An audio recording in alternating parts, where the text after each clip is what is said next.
To our amazing Cheating Tales Lab community, welcome. We appreciate you joining us for another story. We've prepared something special that we hope you'll enjoy. Let's begin this story. The chandeliers cast a warm glow across the Chicago Business Awards ballroom, their light reflecting off crystal glasses and polished cufflinks. Nicholas Knox adjusted his perfectly tailored Tom Ford suit, more comfortable in work boots and a hard hat than black tie attire. Still, he carried himself with the quiet confidence of a self-made man who'd built his construction empire from the ground up. Mr. Knox, a young reporter from the Tribune approached, notepad ready. Any comment on your wife's nomination? Allison's work speaks for itself, Nicholas replied with a measured smile, noting how the reporter's colleague whispered something and quickly averted his gaze. It was the third such odd interaction of the evening, but he dismissed it as pre-award jitters. At their assigned table, Nicholas found himself seated with Chicago's business elite. Richard Massey, founder of Massey Enterprises, offered a handshake that felt somehow apologetic. His son Thomas, the company's CEO, was conspicuously absent from his usual seat. Quite the turnout, Richard commented, studying his wine glass. Nicholas, perhaps we should. Ladies and gentlemen, the MC's voice boomed through the speakers. Please welcome our host for the evening, Senator Catherine Walsh. The senator took the stage, her political smile firmly in place. Tonight, we celebrate excellence in Chicago's business community. Our next award recognizes a woman who has revolutionized corporate finance. Nicholas felt pride swell in his chest. 15 years of marriage, and Allison still amazed him. They'd started with nothing, him working construction sites while she pursued her MBA at night. Now his Knox Construction handled major projects across 3 states, while she'd risen to CFO at Massey Enterprises. The Businesswoman of the Year award goes to Allison Knox, Chief Financial Officer of Massey Enterprises. Applause erupted as Allison rose gracefully from her seat at the adjacent table. Not their assigned one, Nicholas noted with slight confusion. Her red designer dress caught the light as she ascended the stage, accepting the crystal trophy with practiced elegance. Thank you, Senator Walsh. Allison's voice carried clearly through the ballroom. This award represents years of dedication, not just mine, but the entire team at Massey Enterprises. Nicholas smiled, remembering late nights discussing strategy at their kitchen table. But most importantly, Allison continued, her expression shifting subtly, I want to thank my rock, my best supportive work husband of 15 years, Thomas Massey. The room fell silent. Nicholas felt his world tilt sideways as Thomas emerged from the wings, striding across the stage with triumphant confidence. Honey, I couldn't do it without you. Allison purred into the microphone before Thomas pulled her into a passionate kiss. Nicholas moved without conscious thought, his footsteps echoing in the stunned silence as he approached the stage.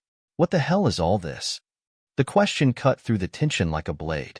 Allison pulled away from Thomas, her mask of sophistication dissolving into something ugly and foreign. You're such a pathetic, weak husband, Nicholas. Her words dripped with contempt. While you were playing with your little construction projects, Tommy and I built an empire. Face it, I make more money than you ever will. She turned on her heel, trophy in hand, leaving Nicholas standing alone in the spotlight. Thomas smirked, wrapping an arm around Allison's waist as they exited stage left. The ballroom erupted in whispers. Nicholas remained still, his expression carved from stone. Senator Walsh approached, concern evident on her face. Mr. Knox, I had no idea. Excuse me, Senator. His voice was quiet but firm. I believe I've had enough entertainment for one evening.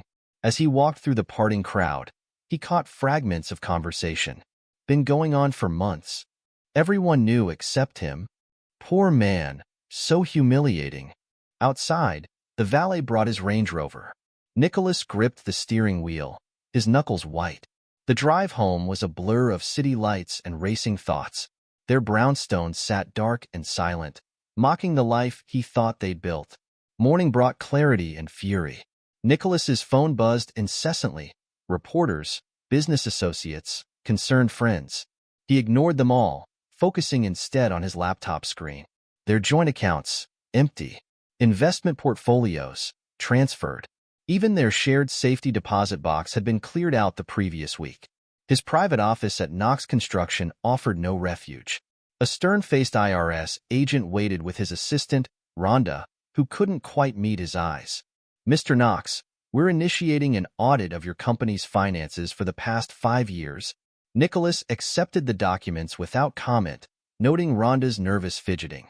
Before he could address it, his brother Jay burst in, looking harried.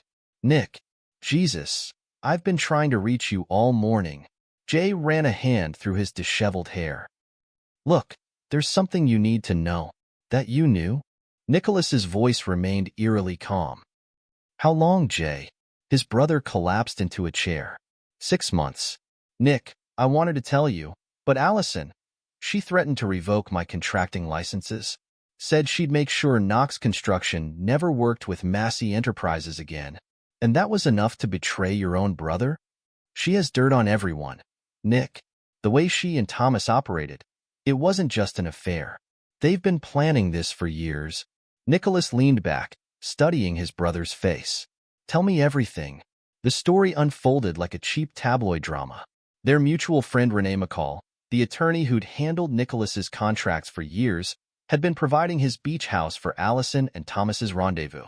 Jay's wife Judith, always so proud of her social connections, had helped Allison hide assets through her network of wealthy friends. Even Rhonda, Jay added quietly, Allison offered her a position at Massey Enterprises. Executive assistant to the CFO. Nicholas pressed the intercom. "Rhonda, could you join us?" His assistant entered, clearly fighting tears. "Mr. Knox, I'm so sorry. I never meant." "Sit down, Rhonda." Nicholas's tone was neither kind nor cruel. "I want you to tell me exactly what information Allison asked for, and what she promised in return." An hour later, Nicholas sat alone in his office, processing everything he'd learned. The betrayal ran deeper than he'd imagined, spreading through his business and personal life like poison. His phone buzzed, a text from Thomas Massey. "Dinner at Gibson's, 8 p.m. Let's discuss this like businessmen." Nicholas smiled, but it didn't reach his eyes. Gibson's was where he'd first met Allison, back when she was a promising junior analyst and he was bidding on his first major project. How fitting. The steakhouse hummed with expensive conversation and the clink of fine china. Nicholas arrived precisely at 8, dressed in a sharp charcoal suit that spoke of power rather than wealth. Thomas waited at the bar, nursing a scotch. "Knox." Thomas raised his glass in mock salute. "Glad you could make it. Wouldn't miss it." Nicholas ordered water, noting how it irked Thomas. "I assume Allison won't be joining us?" "She's meeting with the lawyers, drawing up a generous settlement offer." Thomas leaned forward, his perfect veneers gleaming. "Be smart, Knox. Take the deal. You're out of your league here." Nicholas allowed himself a small smile, one that made Thomas shift uncomfortably in his seat. "Interesting choice of words, Tommy. We'll see who's out of their league soon enough." He stood, leaving his water untouched. "Give Allison my congratulations on the award. She always did know how to put on a show." Later that night, Nicholas sat in his home office, surrounded by files and financial records. His phone rang. Dominic Daniels, the private investigator he'd hired that morning. "Mr. Knox? You're going to want to see this. I've got surveillance photos from Renee's beach house. Regular meetings, not just Thomas and Allison. Shell company executives, offshore banking representatives. Send everything to my secure email." Nicholas opened his laptop. "And Dominic? Keep digging." As dawn broke over Chicago's skyline, Nicholas Knox finally allowed himself to rest. The strategy was taking shape in his mind, clear as the architectural plans he'd built his company on. They thought him weak, a cuckolded husband too pathetic to fight back. They would learn otherwise. In his bedroom, he opened the safe hidden behind an abstract painting, one of Judith's overpriced recommendations. Inside lay documents he'd accumulated over years of business dealings, leverage he'd never thought he'd need. Photographs, bank statements, recorded conversations. Nicholas Knox had built his empire from nothing, understanding that in construction, the foundation matters more than the facade. While they'd been playing their game, he'd been building something too. Now it was time to watch their house of cards collapse. The morning sun glinted off Renee McCall's beach house windows as Dominic Daniels adjusted his telephoto lens. From his vantage point, he had a clear view of the weekly gathering: Thomas Massey's silver Mercedes, Allison's Range Rover, and 3 other luxury vehicles belonging to executives Nicholas Knox had identified as shell company operators. Dominic's phone buzzed. "What do you have for me?" "Mr. Knox, you'll want to see these photos." Dominic watched through his lens as Thomas handed thick envelopes to 2 men in expensive suits. "But there's something else. Been doing background on McCall's real estate dealings. Found some interesting connections to overseas accounts. Send everything to my office. And Dominic, make sure Mrs. McCall receives an anonymous package with select highlights." 3 days later, Naomi McCall stormed into her husband's downtown law office, throwing a manila envelope onto his desk. "Care to explain these, Renee?" The prominent attorney's face drained of color as photos spilled across his mahogany desk. Intimate gatherings at his beach house, financial documents showing questionable transactions, and evidence of his role in hiding Allison and Thomas's affair. "Naomi, I can explain. Save it for the SEC," she snapped, pulling more documents from her designer bag. "I've already spoken with them about your creative accounting at the Marina development." Renee's carefully constructed world crumbled within hours. By evening, his partners had called an emergency meeting. By midnight, he was calling Nicholas Knox. "What do you want?" Renee's voice cracked with desperation. "I'll tell you everything about their operation." Nicholas's response came cold and clear through the speaker. "You had your chance to do the right thing. Now you get to watch everything burn. Knox, please. I can help you. Like you helped Allison and Thomas destroy my marriage. Goodbye, Renee. Give my regards to Idaho." The next morning, Chicago's business community buzzed with news of Renee McCall's sudden retirement and relocation. Thomas Massey paced his office, phone pressed to his ear. "What do you mean he's gone? He knows everything about the shell companies." He turned to find Allison in his doorway, her expression dark. "Knox is behind this," she said. "Time to show him what happens when he plays in the big leagues." The attack came from all directions. Anonymous complaints flooded the licensing board about Knox construction. OSHA inspectors appeared at every job site. Major clients received concern calls about project delays and safety violations. Wesley Sharp, Nicholas's project manager of 12 years, watched the third surprise inspection that week with growing anger. Another complaint: "Mr. Knox, they're trying to shut us down." Nicholas studied the latest report. "How are the crews holding up?" "Loyal to the bone. They know what this is about." Wesley's weathered face hardened. "Though Massey's people tried to change that. Offered me 6 figures to accidentally delay the Riverside project." Nicholas raised an eyebrow. "And?" Wesley pulled out his phone, playing a recorded conversation. Thomas Massey's voice filled the office. "Just one missed deadline, Mr. Sharp. Knox Construction loses its performance bond. We step in with Massey Development.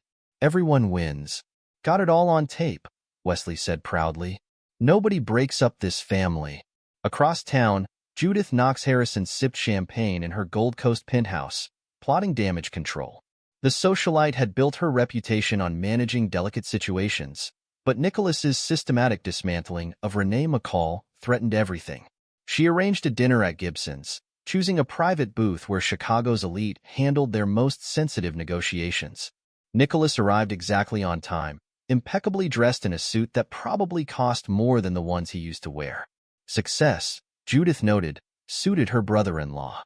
"Be reasonable," she urged, studying his impassive expression. "Allison's offering a generous settlement. Think about the family." Nicholas took a measured sip of water. "Family? Like when you helped her hide assets through your art gallery connections?" "That was business." Speaking of business, Nicholas slid a folder across the table.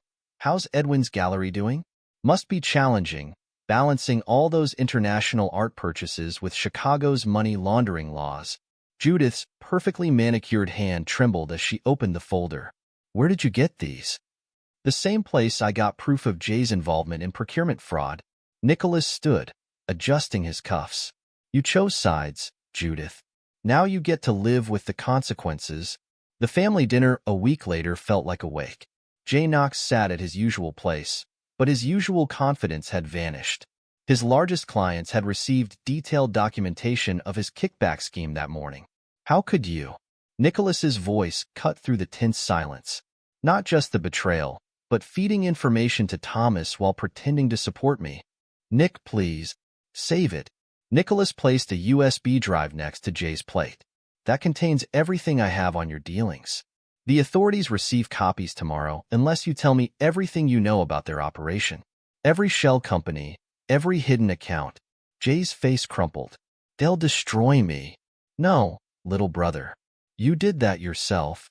The information Jay provided filled in the final pieces.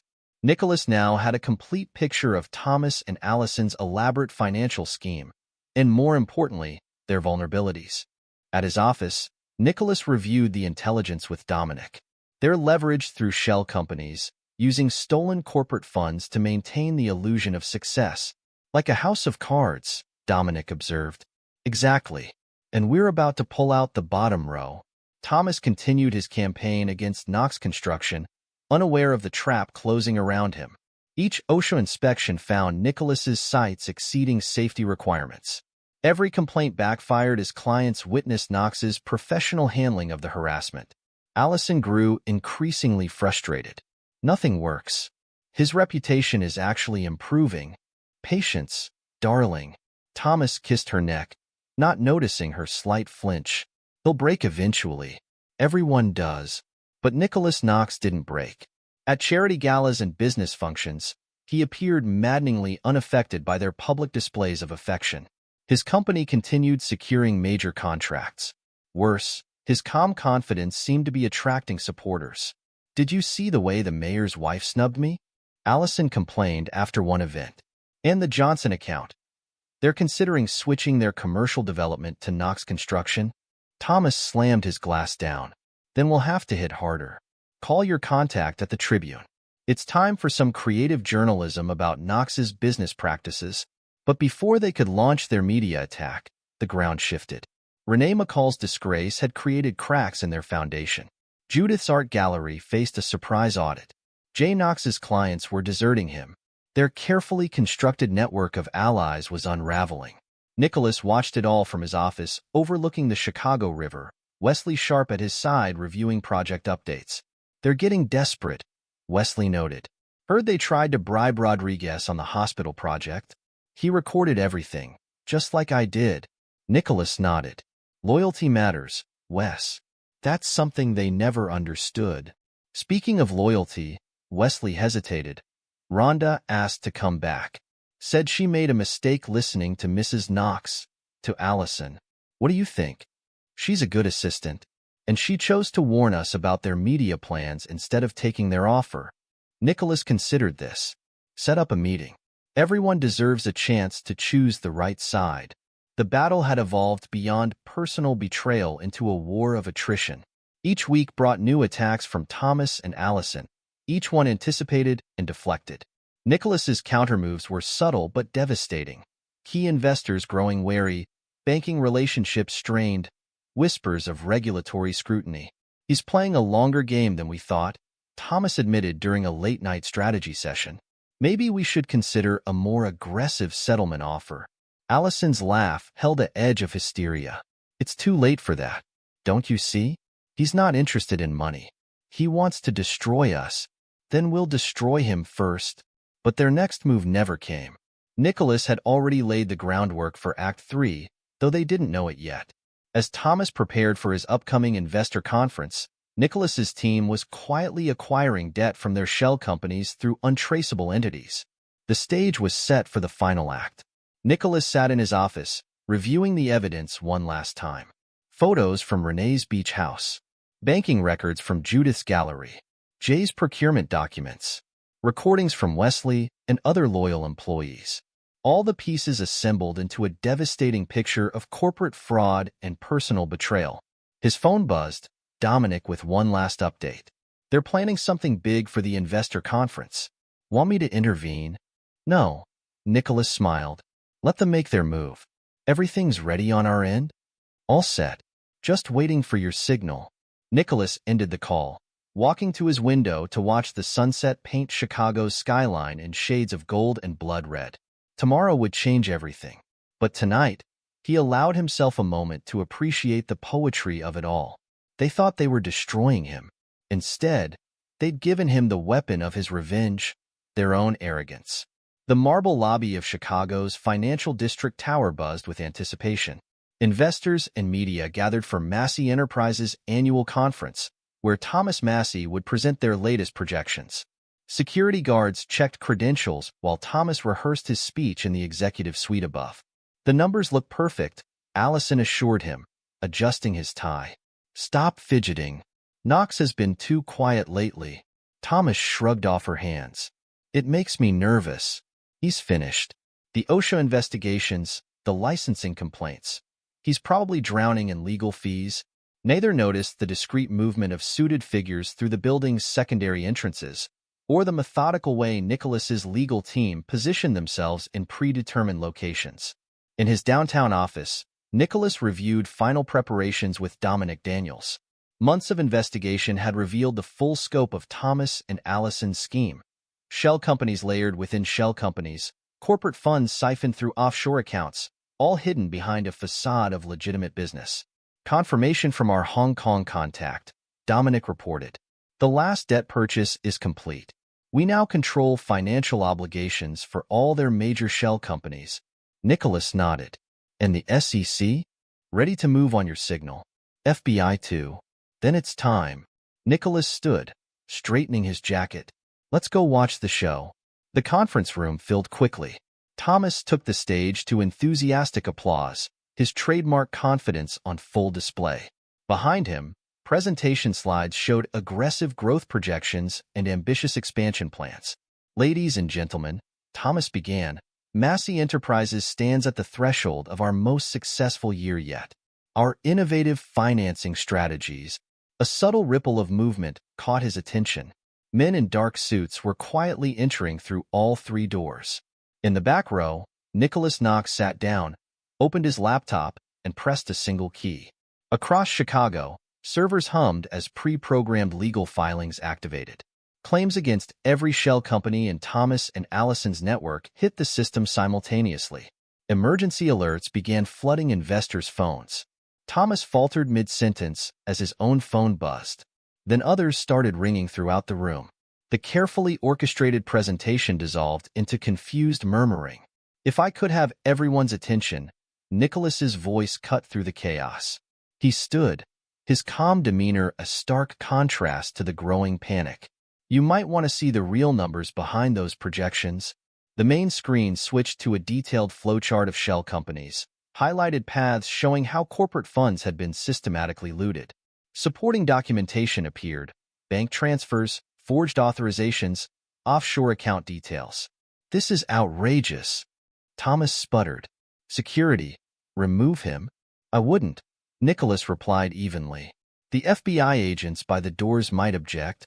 As if on cue, the suits revealed their badges. Thomas's face drained of color. You'll also find, Nicholas continued, addressing the shocked investors, that all outstanding debts for these shell companies have been acquired by Knox Holdings. As the primary creditor, I'm calling them due. Immediately, the room erupted. Thomas lunged for the podium microphone, but his own security chief stepped in his way. Sir, the guard said quietly, I've been instructed to escort you to the federal agents. Across town, Allison arrived at her office to find FBI agents boxing files. Her executive assistant watched wide-eyed as they methodically documented everything. What is the meaning of this? Allison demanded, reaching for her phone. I wouldn't bother trying the emergency accounts. Nicholas's voice came from her office doorway.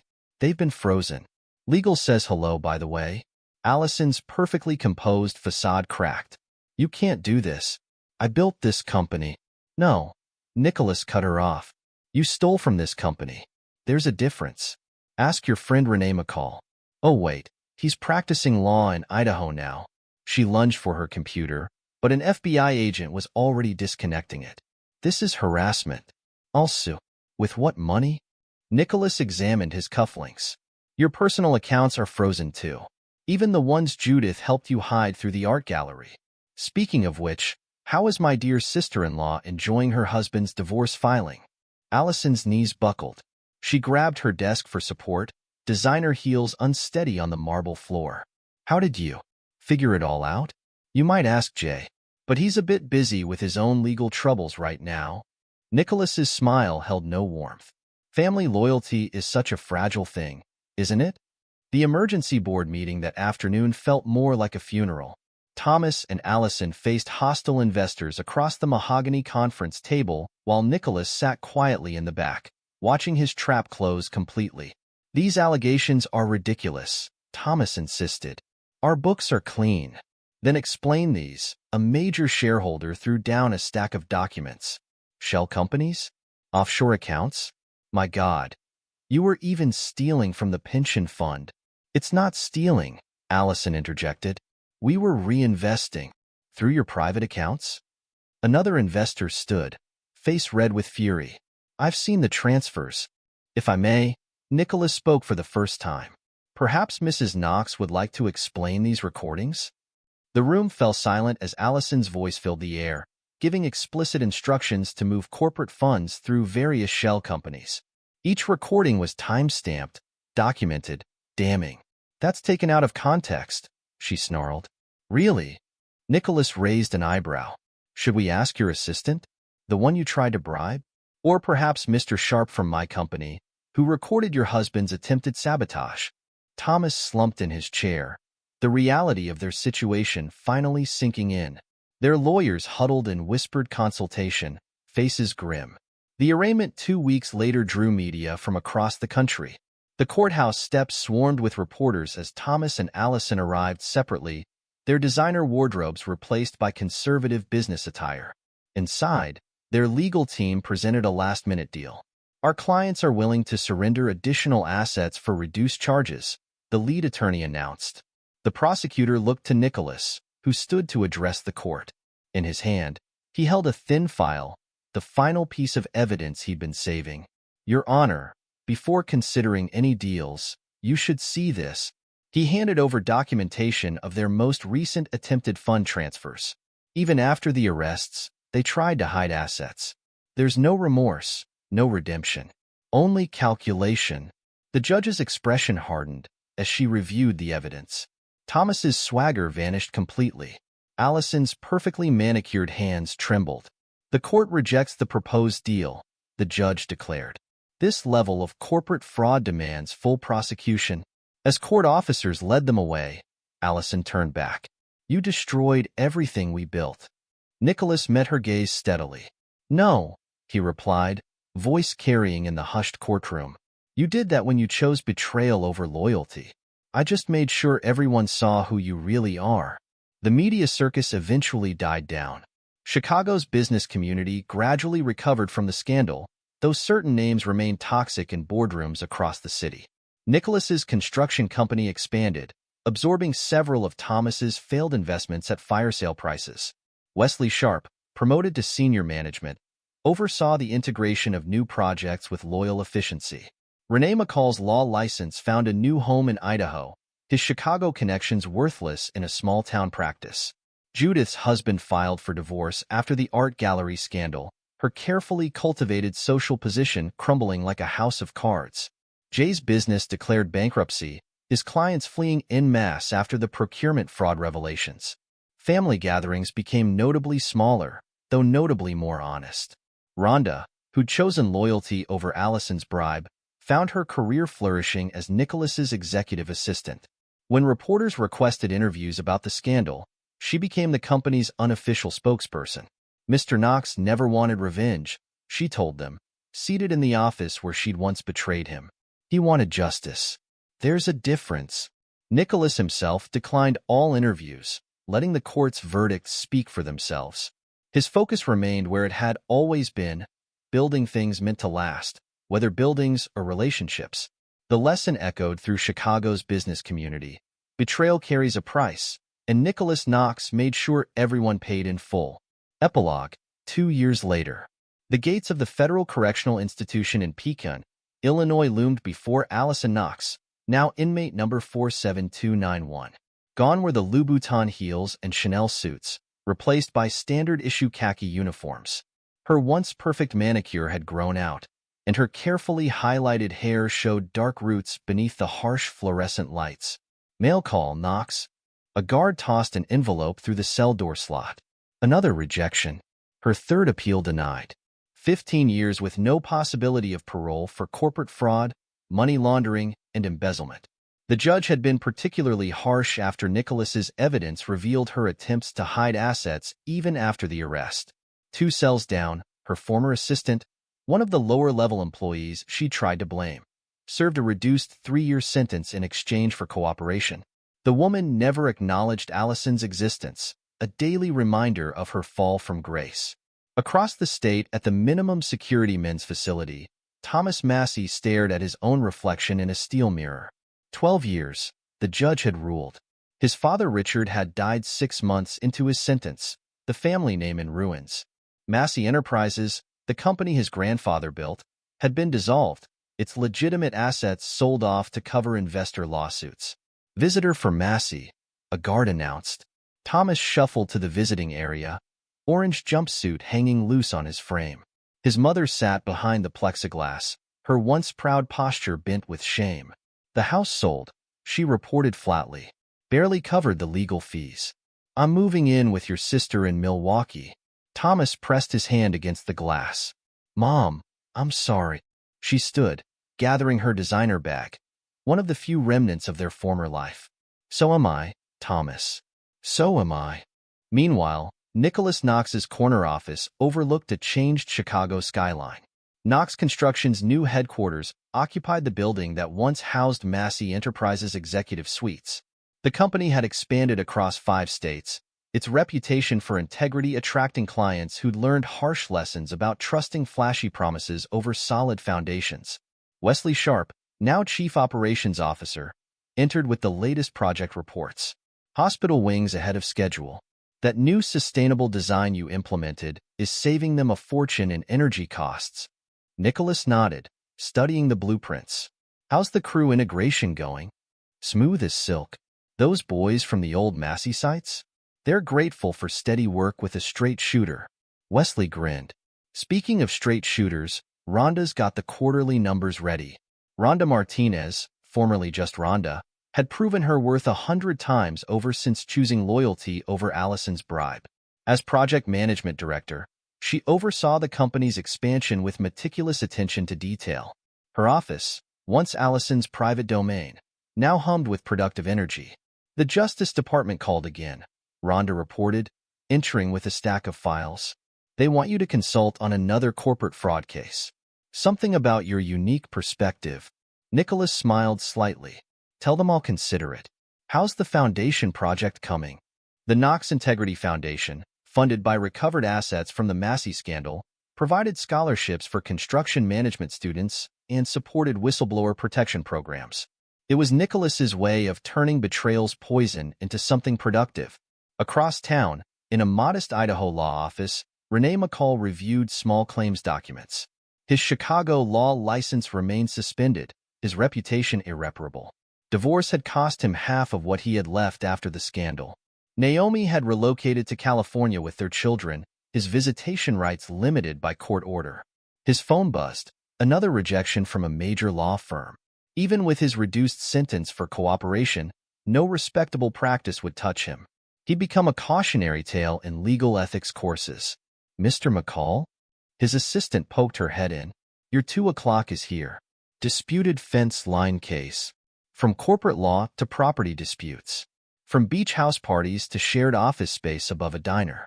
From designer suits to off-the-rack blazers with shiny elbows. Renee straightened his drugstore reading glasses and forced a smile. In Chicago's Gold Coast, Judith Harrison, she'd reverted to her maiden name, hosted intimate dinner parties instead of grand galas. Her social circle had contracted dramatically after Edwin's art gallery scandal and subsequent divorce. The money laundering investigation had cost them everything, including their reputation. More wine, dear, she offered her remaining friend, a similarly disgraced socialite. Did you see the business section? Her friend asked cautiously. Knox Construction's expanding again. They're building that new tech campus downtown, Judith's hand trembled slightly as she poured. Her own financial situation had stabilized at comfortable rather than wealthy after the divorce settlement, but her influence in Chicago society was gone. Young socialites who once begged for her mentorship now crossed the street to avoid her. Her brother Jay had fared worse.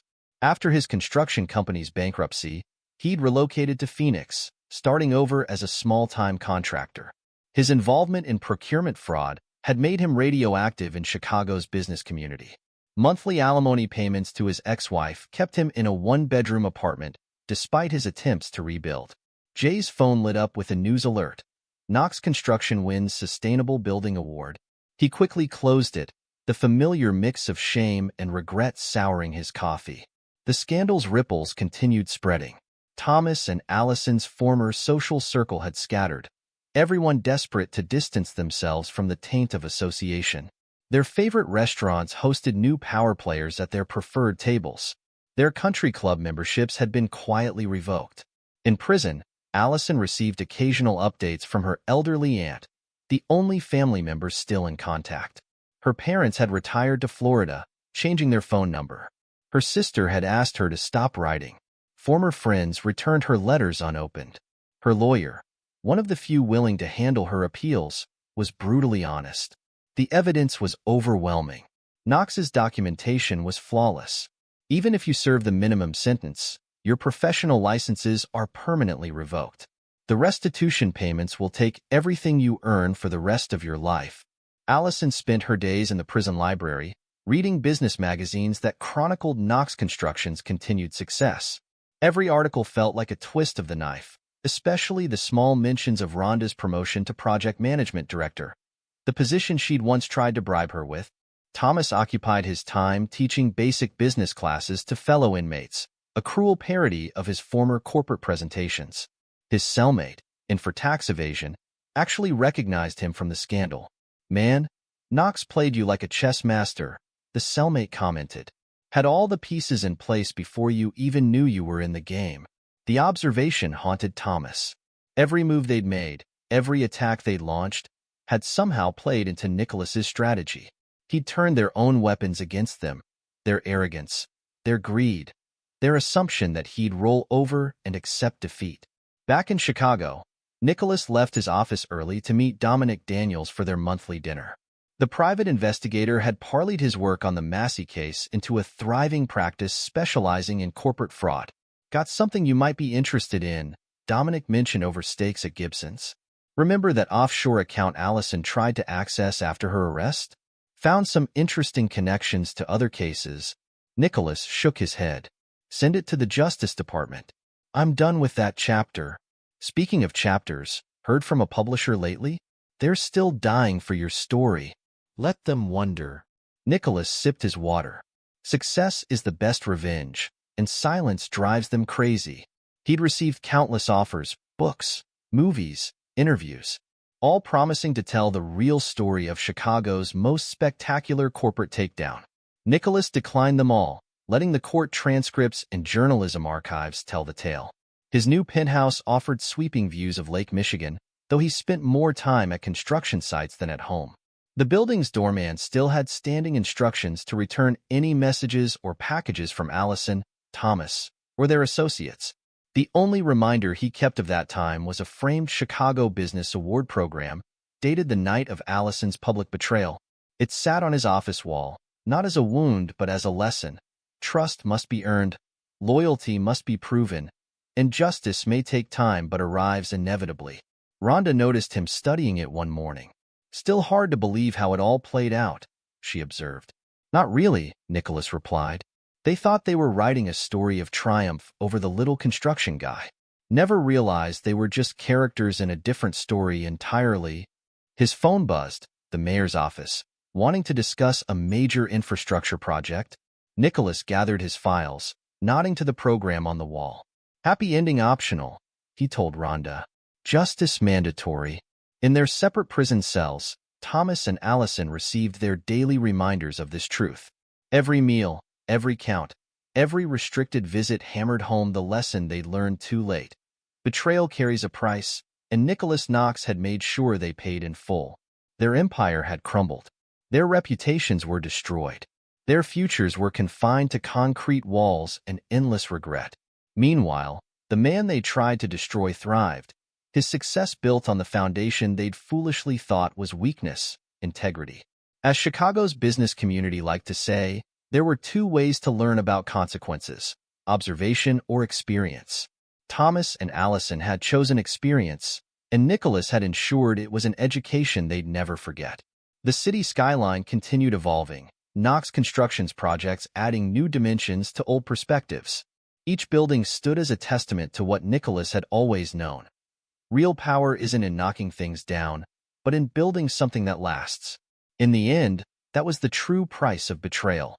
Watching from behind bars as the future moved forward without them, shaped by the man they'd mistaken for an easy target. They'd gambled everything on the assumption that Nicholas Knox would break.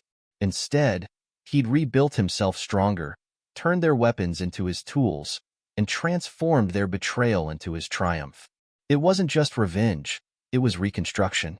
And in Chicago's business circles, that made all the difference. This is where our story comes to an end. Share your thoughts in the comment section. Thanks for your time. If you enjoy the story, please subscribe to this channel. Click on the video you see on the screen, and I will see you there.